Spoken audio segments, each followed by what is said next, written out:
Welcome back to another episode where we try to build your favorite fictional characters in Destiny 2. Remember to like and subscribe to know the way next time you play. Maybe.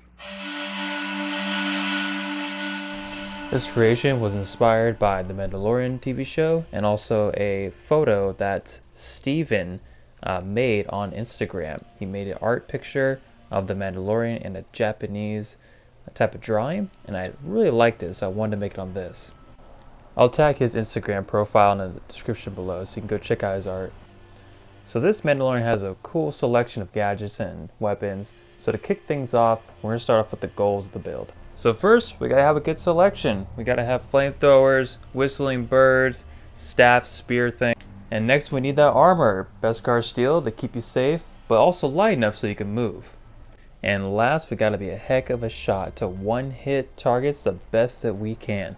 For stats, you are one of the sharpest shots in the galaxy and can usually react faster than most of your enemies.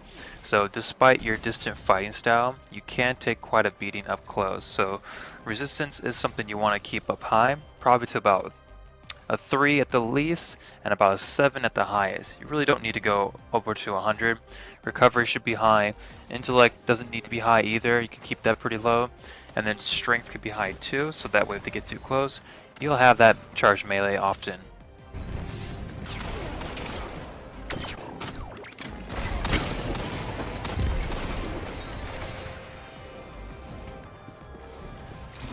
Stupid! I'm not gonna let you get the chance.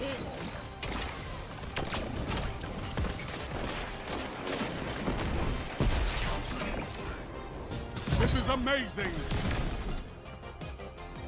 Easy choice for Arc Strider to get the spear, and then for his grenades, we're going to go with the skip grenade to get the whispering birds.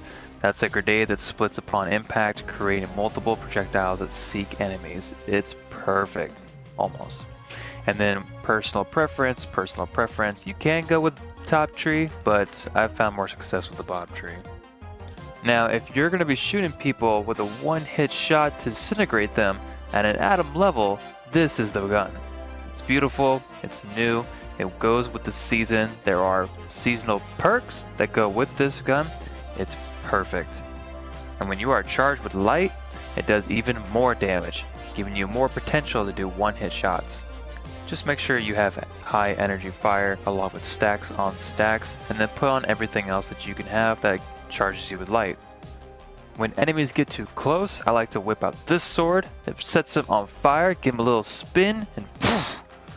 Now, you can use hand cannons, of course, for all of your loadouts. If you have to use a shotgun, just make sure it's a slug, single shot, precision round. Don't be doing no buckshot or spray shot. It does not go with the character. If you have to, use a slug.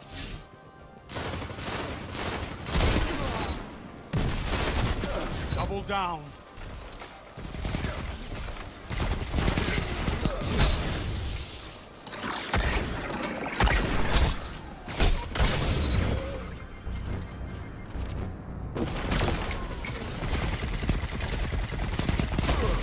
Tell them to line up faster.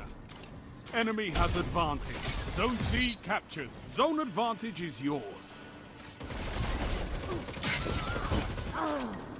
It's going to be all Gambit Chrome, and then if you want to go with more of the movie look, or the TV series look that is, go with the Wild Hunt Cloak. This will take off his hood, give him a little cape, and then that way you can have the helmet by itself, which looks really good. Now that we've reached the end, let's see how good this build actually is. Starting off with your light magical martial powers. You got a lot of options to adapt to your situation. You can chip them away when they are from the distance, and then mix it up with your abilities when they get too close.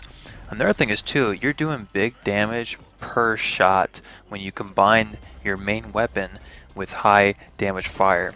And also too, as far as customization with your armor, there were a lot of good options that I could pick that really fit the Mandalorian look.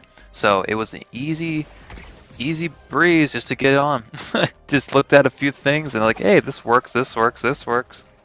For weaknesses, I'm not that good of a shot with hand cannons, so if I'm out of special ammo and heavy ammo, I'm going to have a tough time moving forward through any dungeon or even Crucible as well. Also, it is hard to deal with a lot of ads if you don't have the right sword on and you don't have a super ready to go. If your armor isn't naturally high in recovery, well, that sucks because you're going to have to use some mods to get your resistance high if it already isn't. But this is the way. So if you like this video, give it a thumbs up. If you have any suggestions on other characters I can build, go ahead and let me know in the comments below or my social media. Have a great day.